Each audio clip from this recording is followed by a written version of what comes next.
WOMADelaide. It's the musical melting pot that somehow manages to fit the entire world inside our very own parklands, and would you believe it's heading for its 20th anniversary.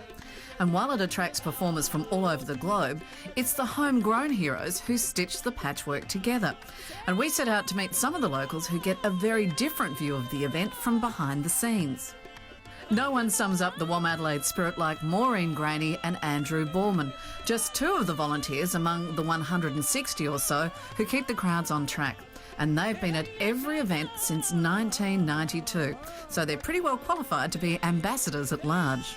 We're called Crowd Care Volunteers, and our job is to be a presence within the grounds, and any questions that anybody has, we help them out with. Okay, they call us a roving information booth. It's really lovely to be able to put back into the organisation and feel like part of WOMAD after all those years.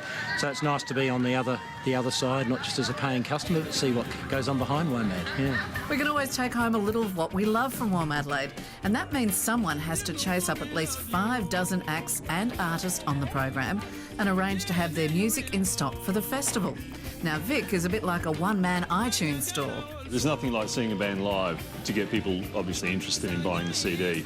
And so it's like every year there's another 20 world music artists, if you want to call them that, who become well known just because they're here. We'd never heard of them before, a couple of months ago, and now they're well known, and some of them just keep selling for years.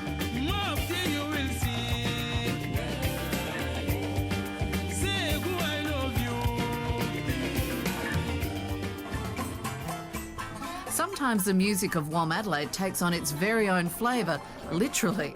Doug Pike is responsible for helping artists cook up dishes from their own far-flung corners of the globe in the Taste the World tent. And his shopping list is a little unusual.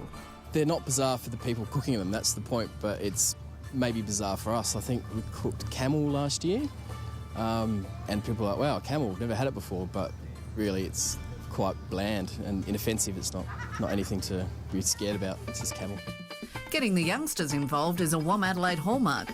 Amanda King helps create about 240 costumes in the magical kids zone, so children can literally transform themselves.